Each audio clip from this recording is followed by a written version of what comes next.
region. And as such, Right Honorable Speaker, I would really request that it remain a special sitting for Northern region. Right Honorable Speaker, I see vividly personal fights being embedded in the spirit which is well deserving, much well arranged sitting, very peaceful. I would love us to proceed in that same spirit of a special sitting. This motion can be raised when we are back at Parliament, not at regional level. Right, Honorable Speaker, is it really procedurally right for us to proceed in this manner, to bring personal vendetta in a special regional sitting? I submit. Honorable Gwang. While I appreciate the concern my colleague has raised, Madam Speaker, is it in order for a member to initiate and to begin to think the regional sitting is not a sitting of Parliament? Is it in order to deny members to participate in the deliberations which are prescribed in line with the order paper of the day? Is it in order? Honorable member, this is a normal sitting. And being a normal sitting, and as I said, let's not act in anticipation. There is no fight. The law is not made for one person. Today, I am a leader of opposition. Tomorrow, another person will be a leader and whatever. But I don't see any fight in this thing. And you can reject when it comes to the second reading. We should not deny a member his right, which is enshrined in the Constitution. Yes, a brief one. Honorable Speaker. Sarah Opendi, please sit. Please sit. Let's first hear from the seconder. Right Honorable Speaker, you have guided well, and I want to thank you. Right Honorable Speaker, before I give my small remarks, allow me to convey greetings from the people of Entebbe. And one of whom... Honorable members, we need to move faster so that we adopt the report of agriculture. Thank you, Right Honorable Speaker. Of infrastructure. Right Honorable Speaker, you have just told us that one of my voter, my resident, is joining us in an hour. Allow me to convey the greetings of the people of Entebbe. In Entebbe, we are cosmopolitan, and we have quite a number of people from the greater north, and I bring greetings to them, and I'm here to represent my people of Entebbe who elected me. I want to say this, that I do not have any personal vendetta. And as far as this motion is concerned, I am convinced beyond reasonable doubt, Right Honorable Speaker and colleagues, that this move is going to give us more unity as the opposition and respect for each other. Let us vote for our leaders. What's wrong with that? I am standing here to second this motion, Right Honorable Speaker, in good faith. It will help us, it will build us more, because unity of the opposition means strength of the opposition. Respect for each other means what? Because I must participate in electing my leader as the opposition. We have seen it many times in Parliament, where the leader of opposition thinks that all opposition belongs to his party. In this case, it used to be FDC, and all the opposition would see ourselves as FDC, and yet not. You see, because we did not participate in electing the leader of opposition. Now we are seeing a national unity platform. Tomorrow it will be another party. Honorable Mboy, we didn't behave like that. I was in FDC. Yes, I want to thank you that you did not, but I am getting so scared that I see the opposition in a court as if it is only one party. So I want to bring each and everyone on board through this, that come, vote your leader. He will respect you, you will respect him, we shall not have any fight, he will unite us, and by that, it will make us more stronger in the Parliament of Uganda. Thank you. I beg you to move right. Thank you. Honourable members, I now put a question. Will be granted leave to introduce a private member's bill, the Administration of Parliament Amendment Bill 2024. Those in favor say and the contrary nay.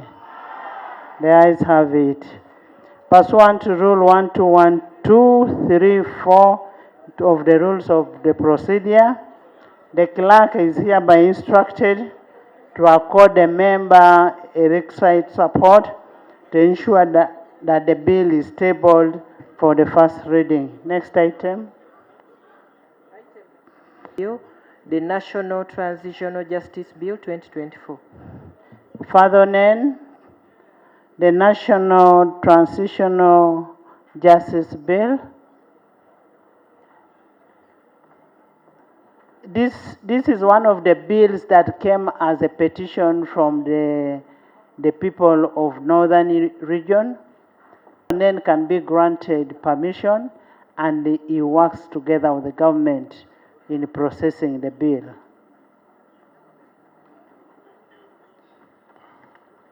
Thank you, Right Honorable Speaker. The National Transitional Justice System, moved under Articles 79 and 94 of the Constitution of the Republic of Uganda and Rule 120 of the Rules of Procedure of Parliament. Whereas Articles make laws and any matter for the peace, order, development, and good governance of Uganda, and whereas Article 94 4B of the Constitution of the Republic of Uganda and Rule 121.1 of the Rules of Procedure of Parliament permit a member of Parliament to introduce a private member's bill. And whereas Objective 3 of the National Objectives and Directive Principles of State Policy of the Constitution of the Republic of Uganda enjoins all organs of state and people of Uganda to work towards the promotion of national unity, peace, and stability, and the state to establish and nurture institutions and procedures for the resolution of conflicts fairly and peacefully. Aware that since gaining independence in 1962, Uganda has experienced cycles of violence, political instability, and gross human rights violations, especially during the brutal regimes of Idi Amin and Milton Obote, and during the protracted LRA insurgency in northern Uganda, among other conflicts.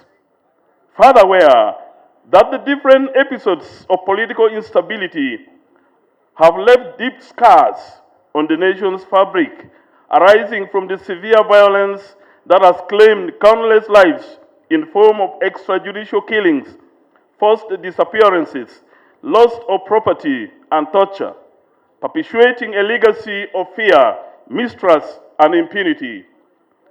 Recognizing Uganda's history of political instability, conflict, and human rights violation, including episodes of violence, ethnic strife, and authoritarian governance. Recognizing that the National Resistance Movement government has made tremendous effort towards resolution of conflict and maintenance of peace and security within the country through attempts such as the Juba Peace Talks, the establishment of the International Crimes Division of the High Court, and the development of the Transitional Justice Policy of 2019. Further recognizing that the efforts of government to foster peaceful reconciliation in the country have been immense.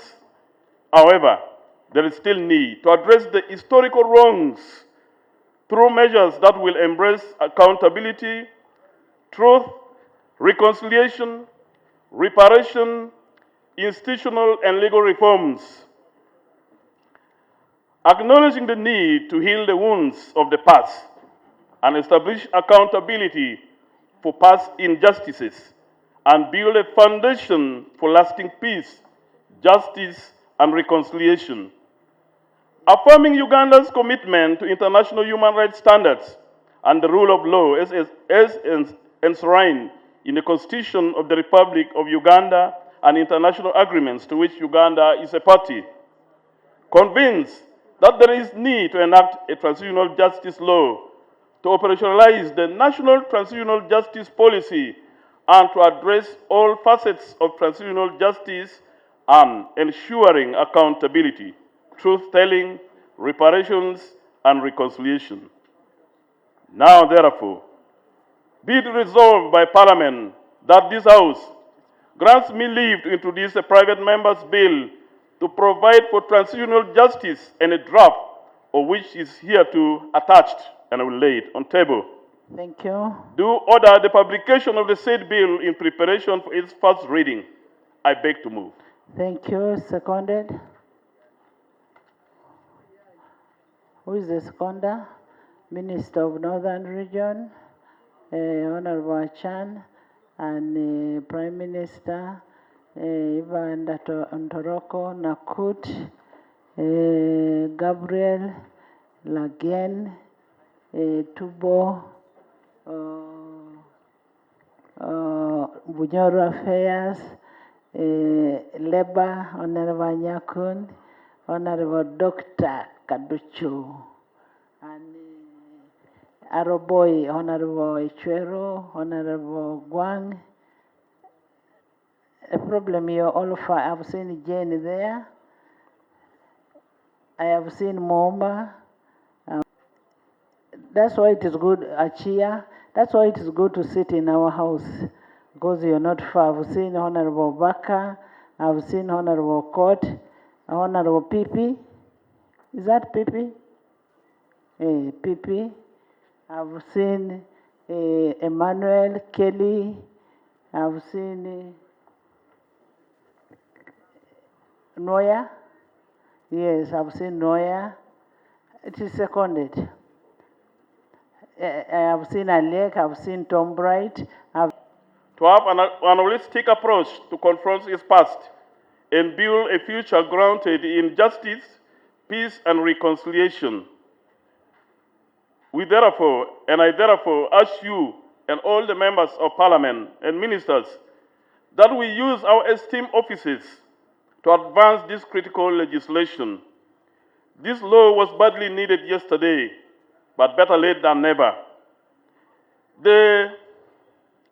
Since independence, as I stated in the motion, since 1962, our country has experienced cycles of violence and political instability and gross human rights violations, especially, it mentioned during the regimes of Idi Amin and Milton Obote, and worst of it all, during the protracted LRA insurgency in northern Uganda, among other conflicts. So the different episodes of political instability have left deep scars and trauma on the nation. And there is a severe, and most of those who lost their lives actually have never been heard, and justice have never been given them. Right, Honorable Speaker, a couple of weeks ago, the ICC convicted an LRA rebel commander, Dominic Ongwen. And the victims of Dominic Ongwen are going to be compensated by the ICC. A few days ago in Gulu, another LRA commander, Koyelo, was convicted by Ugandan court. But his victims are not going to be compensated. A big contradiction. We need this law so that victims of violence in the future may have opportunity to be compensated, to be listened to, and this cycle of violence to end in this country. Thank you. Thank you so much, Honorable Father Nen, Attorney General. And thank you to my senior colleague, Father Nen. Right, Honorable Speaker and colleagues, the Minister of Justice and Constitutional Affairs, together with the Minister of Internal Affairs, have worked on the National Transitional Justice Bill. We have prepared the policy, which we presented to Cabinet. We also prepared the principles of the bill.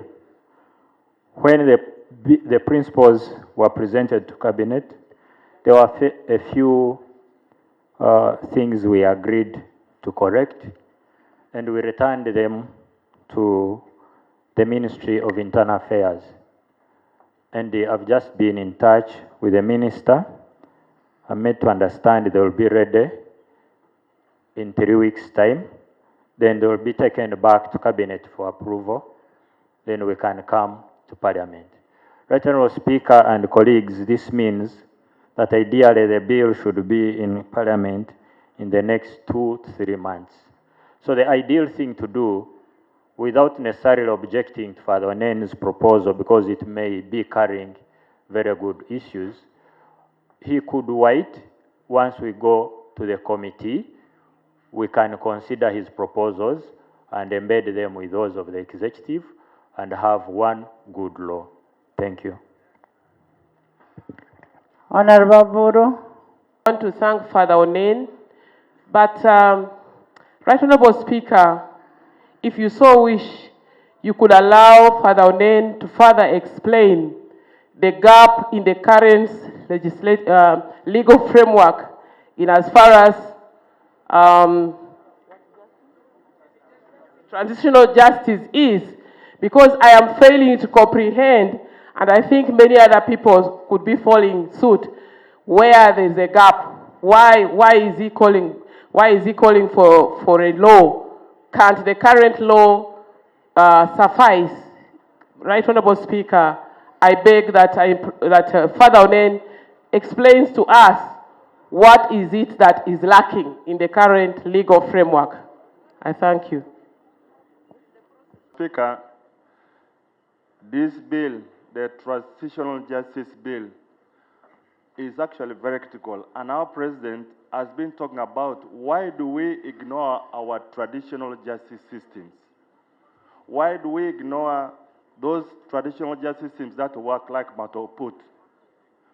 We need, this bill will help us to bring those cultures that are positive, that are in consonance with the Constitution, so that the burden of backlog in courts of Uganda are resolved.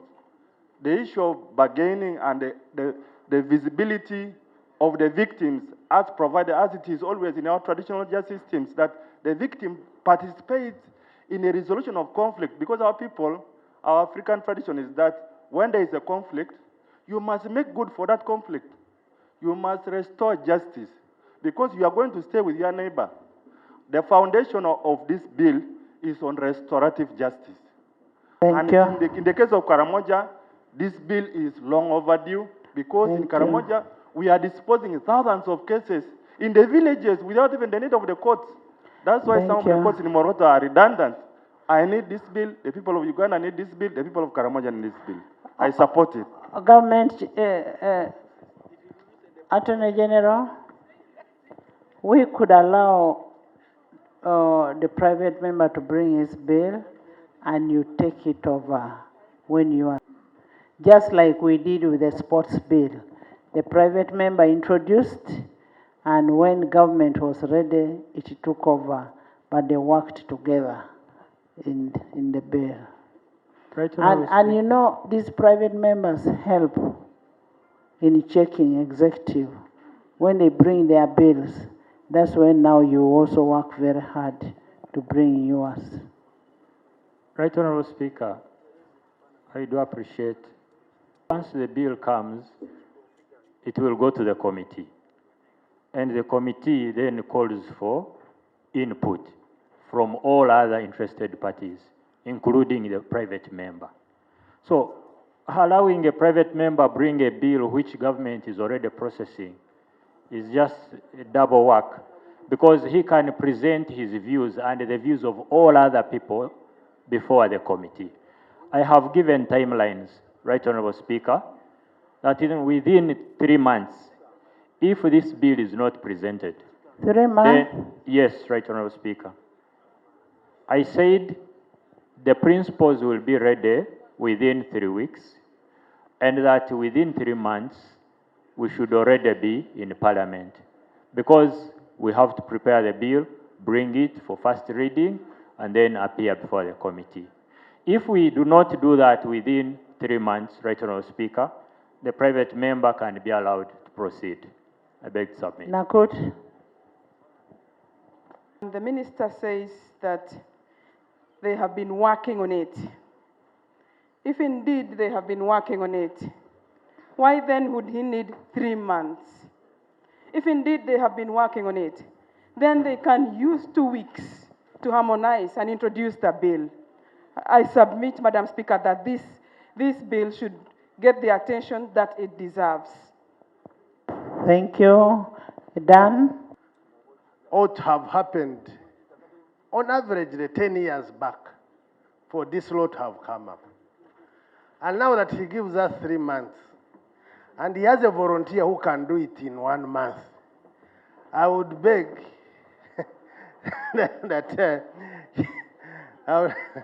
I would beg that the Honorable Minister, like NRM encourages volunteers, in a spirit of NRM, he takes it in, and you allow the bill to proceed.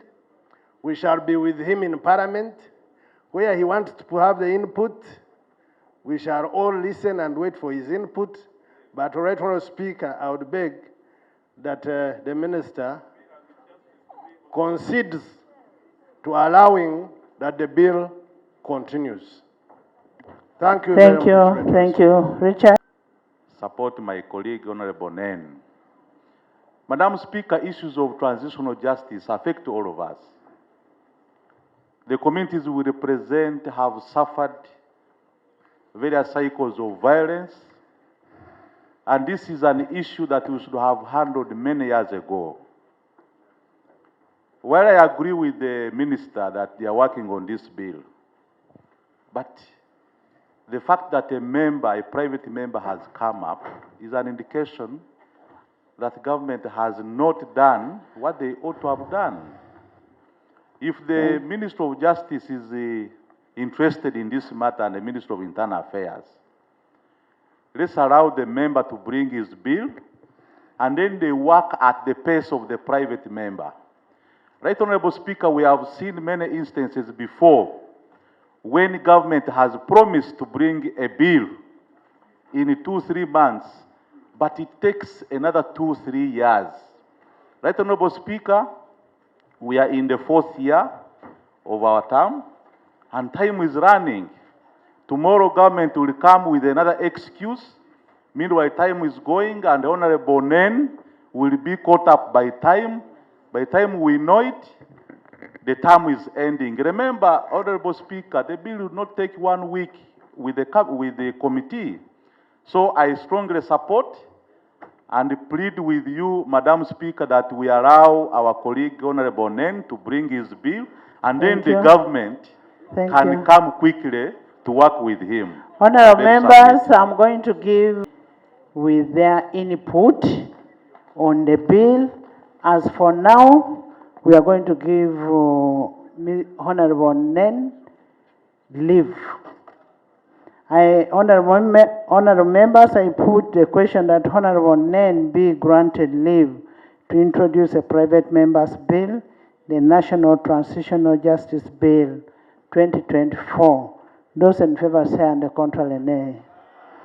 The ayes have it. And pursuant to Rule 121, 2, 3, and 4 of the Rules of Procedure, the clerk is hereby instructed to accord the member all the requisite support to ensure the tabling of the bill for the first reading. Item number 5, motion for adoption of the report of the Sectoral Committee on Physical Infrastructure on the state of transport infrastructure, roads, bridges. Identified key roads that need to be included in the report as follows: Moroto Kotido Kabong Karenga Road, Soroti Amuria Abim Kotido Road, Nakapiriprit Amodat Alakas Road, that is rejoining to Kenya, Lokitanyala Loro Amodat Karita Road, Napak Kapelibiong, opening the region to Teso, the rehabilitation of Moroto Soroti Road, Moroto na Kiloro na Kabata Road, opening the region to Kenya. Kotido Loyoro Kabong. Kabong Timu Loitanit, opening the region again to Kenya. Kabong Timu no Kalapata na Wountos. Kalapata Pire. Karenga Bira, opening the region to South Sudan. Abim Napak via Turtuko is an internal road but very important. Kotido Abim Otuke Alebtong Lira.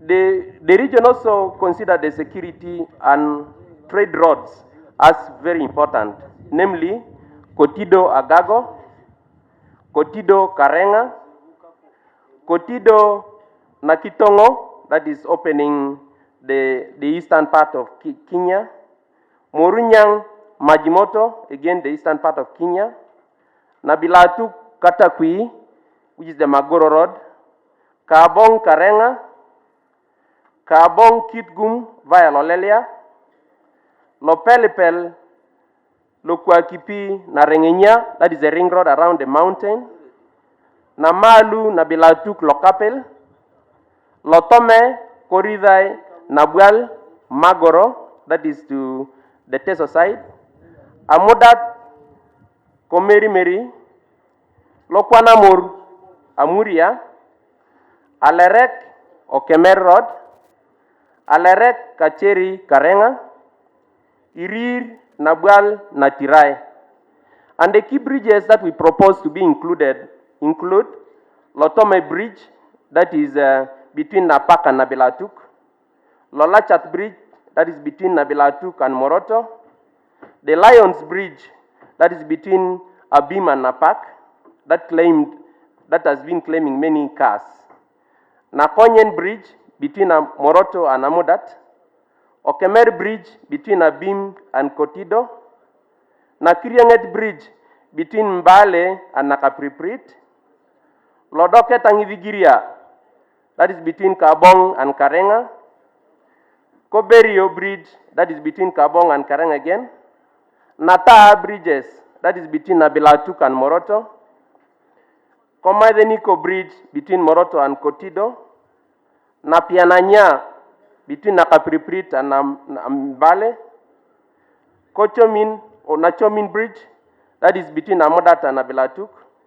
Karita Bridge between Amodat and Kwen, the Dinga Bridge between Amodat and West Pokot, that is a part of Kenya, Nabokotom Bridge between Amodat and West Pokot, that is at the URI border point, and then Dope Bridge between Kotido and Abim.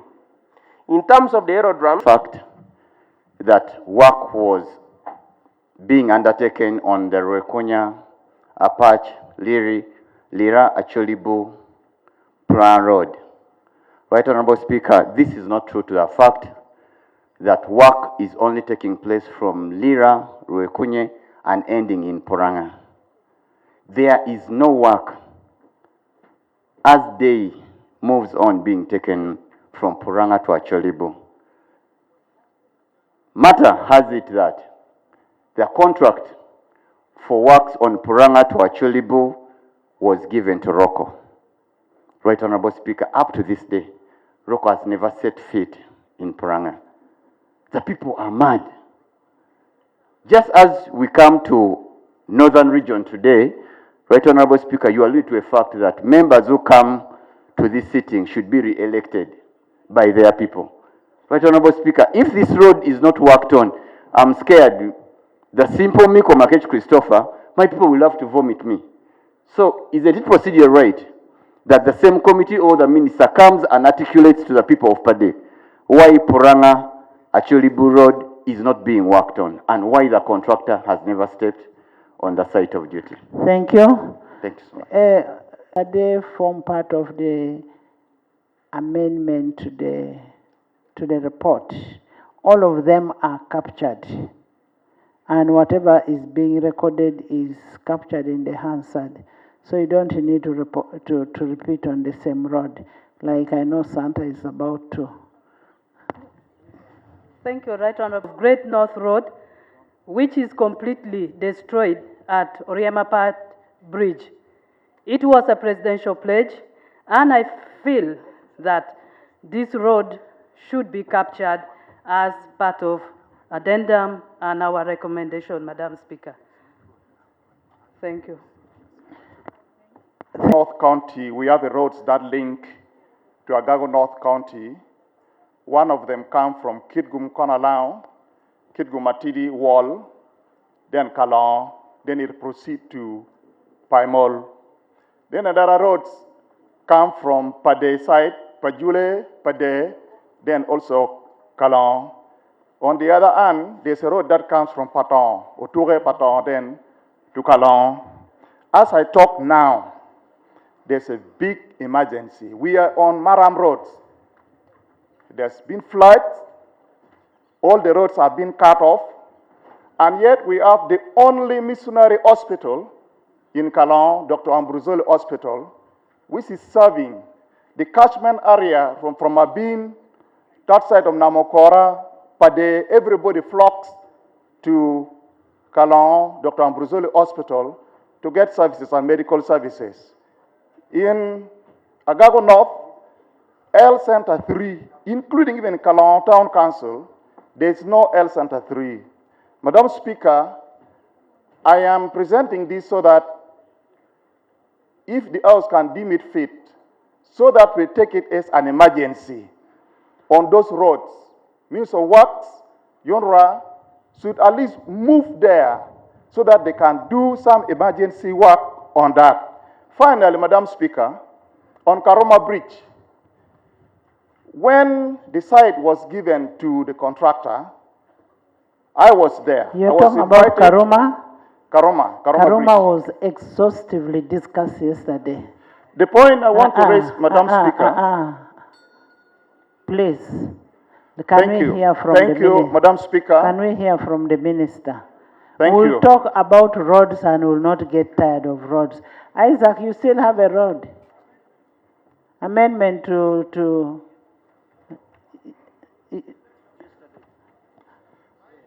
have lived their lifespan.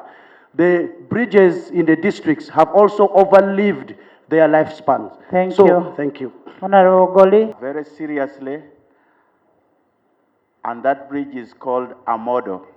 It connects to the site where, a tourism site which we have allocated resources to develop, where Kabalega and Mwanga were arrested. I request we include Amodo Bridge. Okot. Emmanuel. Roads were captured. There are some few national roads that were left out. One of the critical ones is the one that comes from Alokolum, Alero to Konanoya. That one is a national road, which was not captured. The other one, which were not captured also, is the one that comes from Puran, Pajule, Acholibu, that was stopped off. Another one is Minakulu, Lee, Kochgoma. These are national roads that needs to be captured in the addendum. Thank you very much. Thank you. From yesterday, we are talking about several roads. The thing about these roads is the available road fund. Nobody is talking about that. Emmanuel, the minister is here. Actually, you take commitment that road fund will go strictly. Thank you, Godfrey Zima. The town to a river called Ore, which is in the border with the Yumbe. 24 point. Proceeding in terms of debating this issue of the Infrastructure Committee report. Madam Speaker, yesterday, when I stood here and raised a procedural issue requesting you to apportion time for each sub-region, especially when a matter concerns all the 4 sub-regions. You agreed that you would apportion that time. And yesterday, we spent a better part of our time discussing this report. You accorded nearly 30 members from West Nile alone to debate on infrastructure. And yet the committee report biased this House. The committee report actually misled this House to imagine that the report was for all the 4 sub-regions. The committee report should have been specific on West Nile. Madam Speaker, are we proceeding right to assume that we are handling all the 4 sub-regions when we are handling only 1? Honorable, Are we proceeding right, Madam we are Speaker? proceeding very, very well. No, certainly not. Madam Speaker, to indicate to members what I have done since yesterday, working with the clerk to Parliament, and what we intend to do with the comprehensive report so far given to us, and then the most urgent things that must be done now.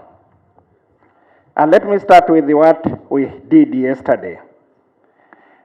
After capturing all the details that the honorable colleagues presented, I must confess that the report that I had come with necessitated tactical withdrawing. The details that the members raised, and knowing for sure that roads are enablers, my report would not have been very useful. Against that background, I consulted, Right Honorable Speaker, my senior colleagues, including those who chair cabinet. And I have been directed as follows: that work with the Hansard team, capture all the issues that the colleagues have raised, and bring them back to cabinet for us to guide you on what can be done now, what may have to be, we indicate to the colleagues what may be in a phased manner, and given the limited resources available, so that we include everything but indicate how we are going to intervene rationally without causing any excitement. So that's the directive I've been given by my senior colleagues. The second one was, your Right Honorable Speaker, that I indicate what has been done now on matters that brought emergency.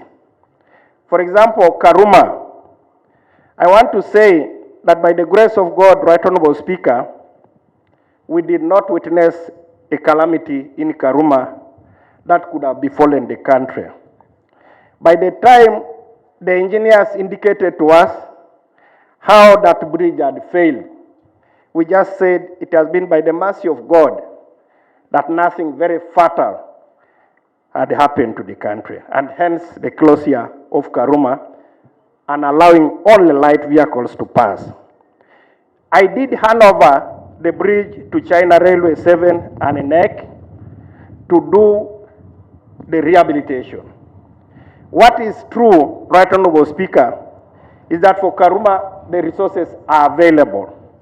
Fortunately, Cabinet in its wisdom was kind to say that we could not wait, Right Honorable Speaker, but we could just get the resources that were available in the emergency fund, and 6.8 billion was quickly mobilized for the repair of Karuma Bridge. What, honorable colleagues, is being done in Karuma is that the structures that were holding the bridge underneath, most of them had given way. So it was just a question of time. And right now the team that is working under the bridge. And sometimes when we pass on top with our light vehicles, we may not be able to see them. What is also true, and that's a fact, what is also true,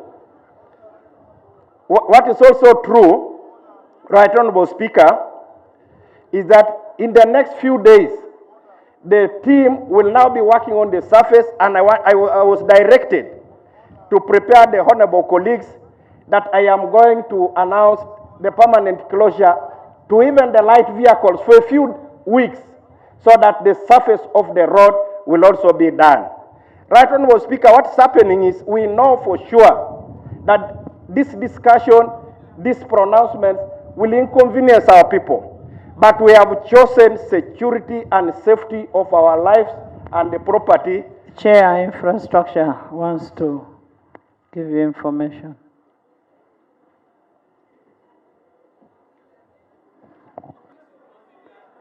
Honorable members, let's get the information. Then, personally, I entered under the bridge. Work is ongoing. The bridge was designed and is sitting on six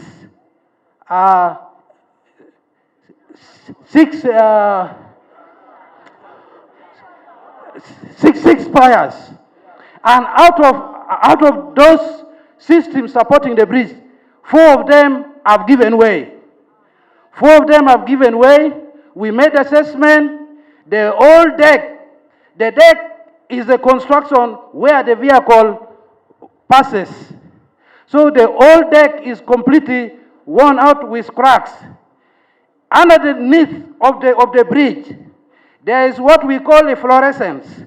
A fluorescence, those are white stuffs, which indicates that the all steel components of the bridge, the reinforcements, have already given way.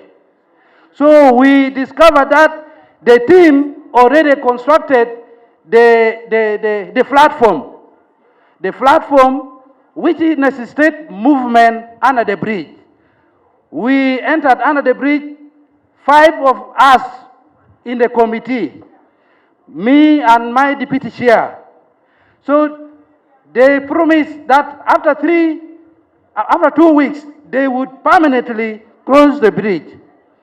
But before they could close, they had told us that they had taken sample and taken for testing. Which, yeah, these are technical things. So after now the test result, they said they would permanently close the bridge. But Madam Speaker, the issue is this. Before they permanently close the bridge, they should provide an alternative route. Because as I talk now, the alternative route, which is a Massiniport ferry, they had a very small ferry, Madam Speaker. And as I talk, even the trucks, if you go there right now, people are spending 5 days without being crossed. Animals are dying. So we are demanding for additional ferry at Massiniport. And also the other route from Zengebe through Molata should also be worked on. The other access from Nakasongola, the whole access road is completely submerged. So the road needs to be raised and worked on so that accessibility is. thank you. Finally, we are proposing that they also work on the approaches of the bridge at Karoma. Because as you enter from this side, the bridge is at the curve. As you enter from Noyaia, there's a long curve. The other side also from Karuma, there's also a very long curve. So we are proposing that they should also widen the curve and provide pedestrian walkway. Because it's a risk. Our people are at risk. I thank you, Madam Speaker. Thank you. Honorable Minister, take it. There's an alternative bridge connecting the dam to Oyam. And the bridge acts as gates to release water levels on River Nile.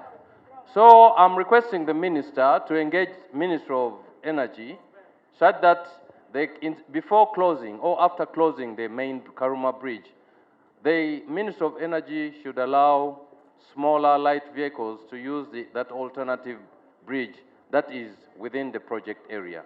Thank you. Thank you. Minister. We have seen just in the past few days in Kitezi, where we have lost over 30 people in a situation that could have actually been addressed. And I call that one negligence of the highest order. And Madam Speaker, the minister is coming to pray to God that by the grace of God, no incident has ever happened in Karuma. By the grace of God. And this is a technical issue which the minister who holds the docket should have been able to be able to monitor. Madam Speaker, the procedural issue I'm raising is the minister proceeding rightly to continuously lament in a situation which he could actually be able to address? Is he proceeding rightly?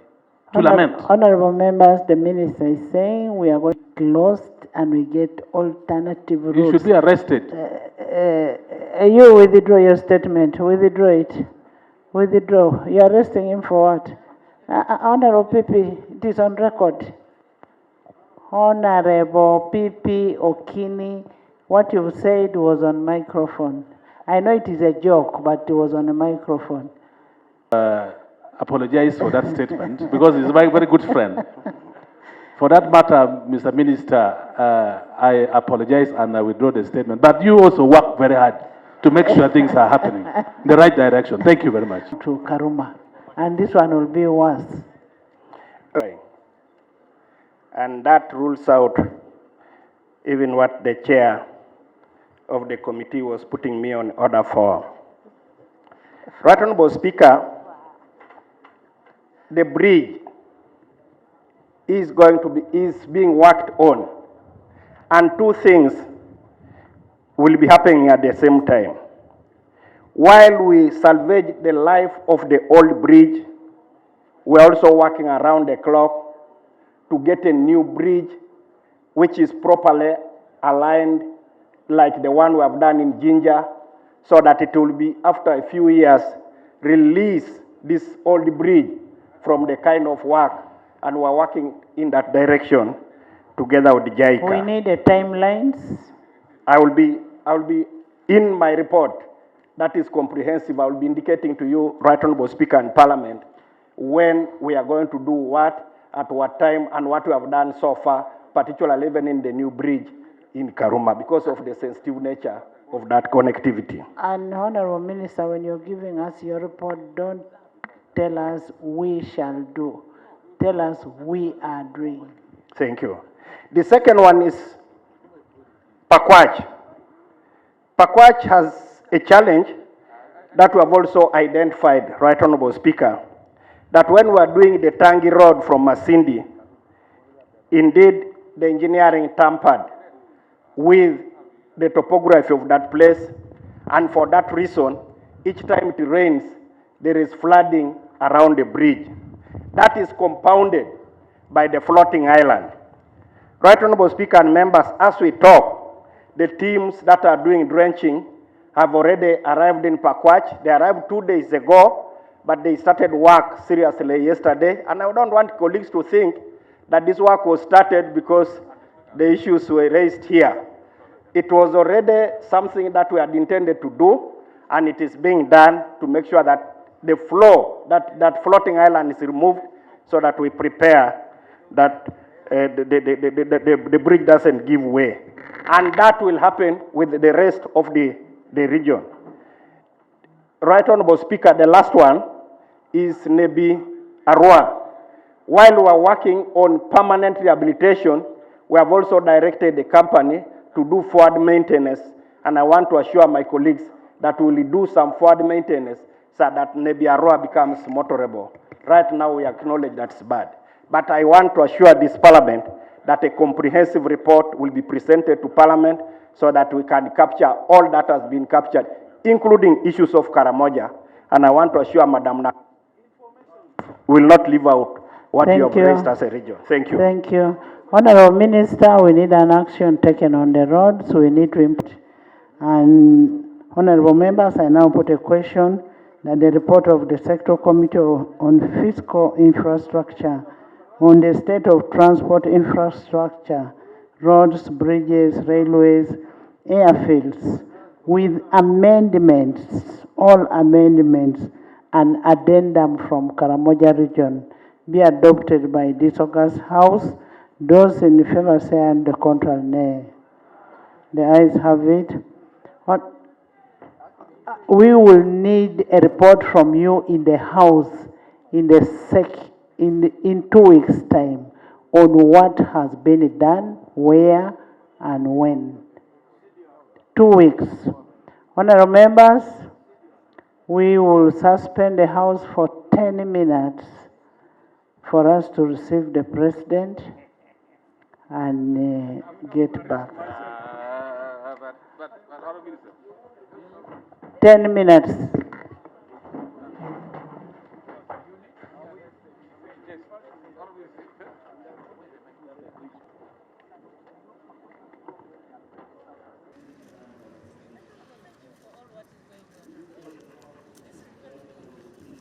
don't know. Let me first finish the program.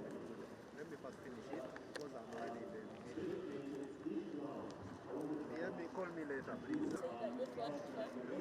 Now, gentlemen, let's pull a little bit.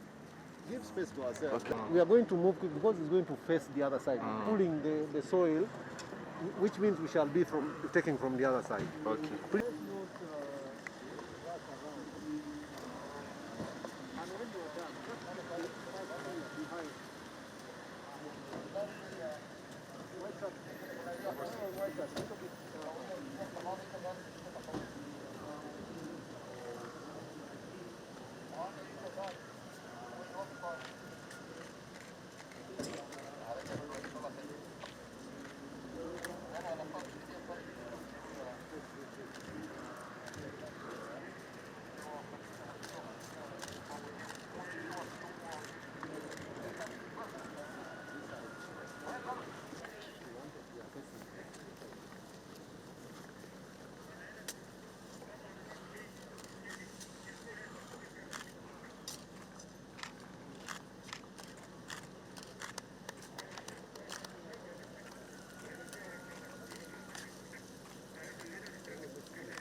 Please come and take a seat.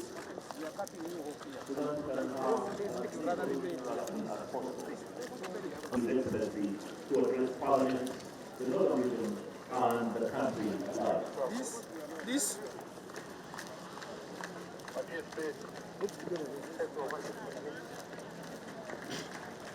I'm sure you can all see, without any doubt, that His Excellency the President is in our midst right now. And let's give him the welcome that is normally accorded and allow him to